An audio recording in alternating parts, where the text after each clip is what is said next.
Olá, queridos, graça e paz. Eu queria compartilhar o teu coração no dia de hoje, uma palavra do Senhor. Eu, antes de estar lendo alguns textos, na verdade eu não vou fazer leitura porque eles são os textos que eu separei aqui, tem mais ou menos uns 4, 5 textos separados para que você possa meditar, assim como eu também fiz e vou continuar fazendo. E o Senhor trouxe na manhã uma palavra. A palavra que Ele trouxe no meu coração foi subterfúgio.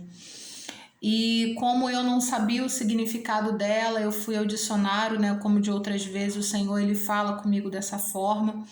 E eu fui saber o significado dela para poder entender aquilo que Ele estava trazendo no dia de hoje ao meu coração. E o que eu trago para você e para a minha vida é um alerta do Senhor.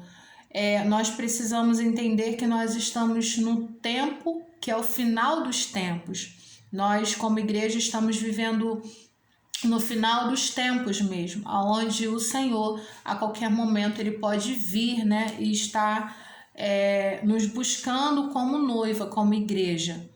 Então a gente precisa estar atento a alguns posicionamentos, a gente precisa estar atento à postura que nós temos tido diante dele. E essa palavra subterfúgio, ela significa uma desculpa, uma fuga ou um rodeio. Ou seja, é uma palavra que tem um significado como se quando se quer alguma coisa, se usa métodos para alcançar, ou seja, se usa métodos que fazem com que você chegue mais rápido, ou seja, são atalhos. E esses atalhos, de muitas vezes, se ele não vem do Senhor, se não é o Senhor que promove esses atalhos, essa forma de acelerar as coisas, então ele é errado. Se não é o Senhor que está promovendo, então ele não é certo, ele é errado. E às vezes, e eu fui procurar alguns textos que falassem sobre isso, que veio ao meu coração. Ele veio eu recebi de uma forma, ele tem alguns significados, desculpa, fuga, rodeio, mas eu recebi de uma forma onde a gente fica dando desculpas para Deus. Porque o Senhor, ele nos chama. E eu queria começar logo sobre esse texto de Jeremias, porque fala, que o Senhor fala desde o ventre o Senhor já conhecia Jeremias. E Jeremias 1,6, ele fala assim: Senhor, eu não sei falar, porque eu sou apenas uma criança. Mas interessante que eu estava lembrando alguns textos que eu já li, que eu já pesquisei, e que em toda a história de Israel só houve um rei que ele foi levantado com a idade que ele ainda era criança. Deus, ele tem o cuidado de não trabalhar com crianças, ou seja, com a imaturidade do homem. Por quê? Porque a imaturidade torna constância. E Deus, ele não pode trabalhar com uma pessoa que seja inconstante diante dele, porque ele precisa de alguém maduro e centrado. Ou seja, quando Jesus Cristo, ele foi chamado para entrar no ministério, a chamada ministerial dele se iniciou quando ele tinha 30 anos, ou seja, dentro do contexto cultural judaico, ele já estava o quê? Com a idade adulta, porque ele já era responsável para as suas próprias decisões. Tudo que antes ele tomasse como decisão, ainda não na idade adulta, os pais responderiam por ele. Ele precisava estar o quê? Desligado, desvencilhado,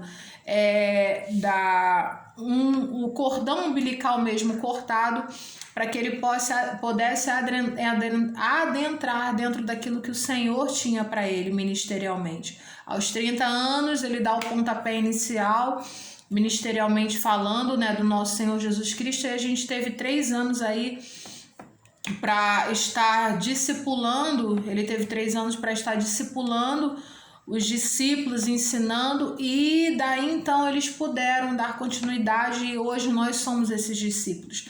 Queridos, o que eu quero falar para vocês no dia de hoje e que eu possa também receber essa palavra, porque A primeira pessoa que precisa colocar em prática essa palavra sou eu, aquela que recebeu essa responsabilidade no dia de hoje.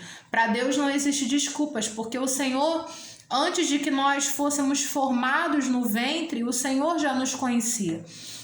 E eu guardo isso no meu coração quando isso caiu como revelação. Deus, ele criou um propósito, depois ele me criou para cumprir esse propósito. Ora, Deus, ele sabe de todas as coisas. Ele sabe o final das coisas, assim como o início. Ele sabe o início da tua vida, mas ele conhece o final também. E o meio também ele conhece. Então, ou seja, todo o percurso de todos os dias como o salmista ele fala, todos os dias o Senhor... Todos os nossos dias foram criados pelo Senhor. Então, ele sabe de todas as coisas. Nós não pegamos Deus de surpresa.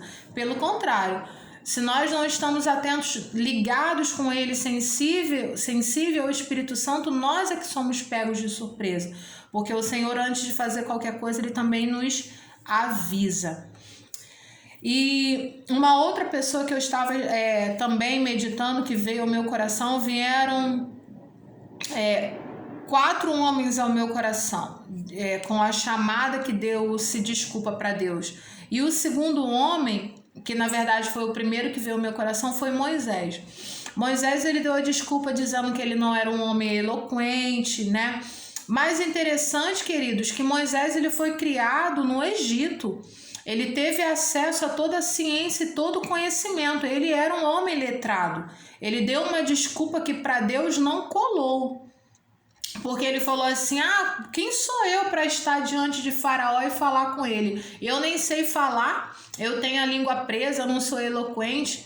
E, ou seja, ele deu 4 desculpas quando Êxodo, eu falei Jeremias capítulo 1, versículo 6, Êxodo 3:11 e Êxodo 4:10, Êxodo 4:13. Se você vier lendo Êxodo capítulo 3, você vai ver, né, as desculpas que Moisés utilizou para Deus, para dar para Deus. E não colou, queridos, porque Deus ele conhecia Moisés. Deus formou Moisés. Moisés ele não chegou, ele caiu de paraquedas no Egito. Pelo contrário, Deus ele criou estrategicamente a chegada dele até o Egito.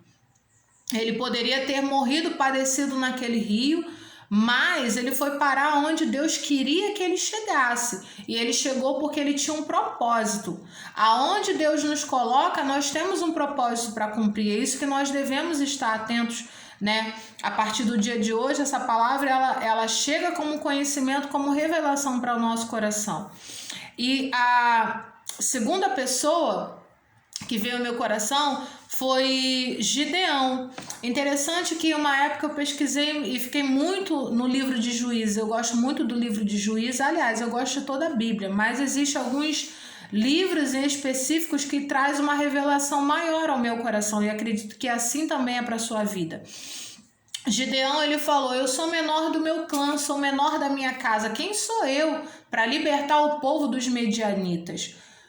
Ou seja, o povo estava o quê? Passando fome, necessidade, escassez, porque o povo inimigo, ele sitiou, fazia com que eles não... E o momento que eles iam para as plantações, que eles iam lá plantar ou colher, a palavra diz que eles eram como gafanhotos. Eles destruíam tudo por onde eles passavam. Então, o povo de Israel estava vivendo num contexto muito difícil também. E o Senhor olhou para Gideão e o escolheu. Queridos, quando Deus olha para nós, algo em nós torna-nos capazes diante de Deus para fazer aquilo que Ele nos chamou para fazer. Deus olhou para Gideão, Deus olhou para Moisés, Deus olhou para Jeremias e viu neles o propósito. Quando Deus olha para nós, ele vê o propósito ao qual ele nos criou. E através desse propósito, ele nos dá capacidade, graça, favor, para que nós venhamos fazer e cumprir aquilo que ele nos chamou para fazer. E a última pessoa que eu queria citar, deixar como exemplo de desobediência, o que é desobediência? é simplesmente você não cumprir, não fazer, não obedecer uma ordem expressa do Senhor.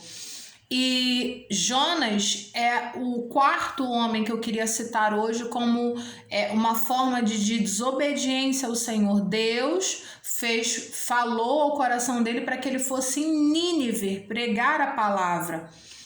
Se você perceber, todos esses homens estão interligados. Moisés foi chamado para libertar o povo. Jeremias foi chamado também para essa libertação, mas uma libertação de uma forma diferente. Uma libertação através da palavra, assim como Jonas também. Moisés e Gideão era o contexto mesmo de libertar dos inimigos. Esses dois outros era o contexto de pregar a palavra e libertar as pessoas daquela prisão, o cativeiro que eles estavam vivendo. A mentira, o engano, a prostituição, o pecado. A palavra, ela faz isso, ela liberta o homem.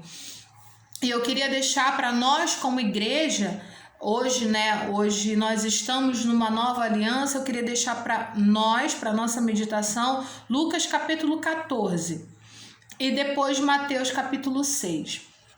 Esses textos eu creio que vai falar ao seu coração, luz vai chegar, eu creio que esclarecimento, eu creio que talvez alguns que vão assistir esse vídeo possam estar pedindo respostas ao Senhor. Queridos, não adianta, com Deus não existe rodeio, com Deus não tem fuga e com Deus não tem desculpa. Porque Ele nos chamou e quem sabe que não foi para um tempo como esse que o Senhor, assim como chamou Esther, levantou ela como rainha de uma grande nação, quem sabe que se não foi para um tempo como esse que o Senhor nos escolheu. Mas nós precisamos entender que para Deus nós não temos desculpa, querido. Não adianta nós dizermos que nós não temos tempo para ler a palavra, que nós não temos tempo para orar. Esse tempo já acabou. Houve-se um tempo onde nós podíamos dar desculpas a respeito de algumas coisas porque nós não tínhamos conhecimento nem maturidade. Mas hoje nós somos maduros diante do Senhor. E o que o Senhor espera de nós é que nós paremos de dar desculpa, que nós sejamos constantes diante dele, queridos, na oração, na leitura da palavra. Eu queria que você guardasse essa palavra assim como eu, na tábua do nosso coração. Graça e paz, queridos.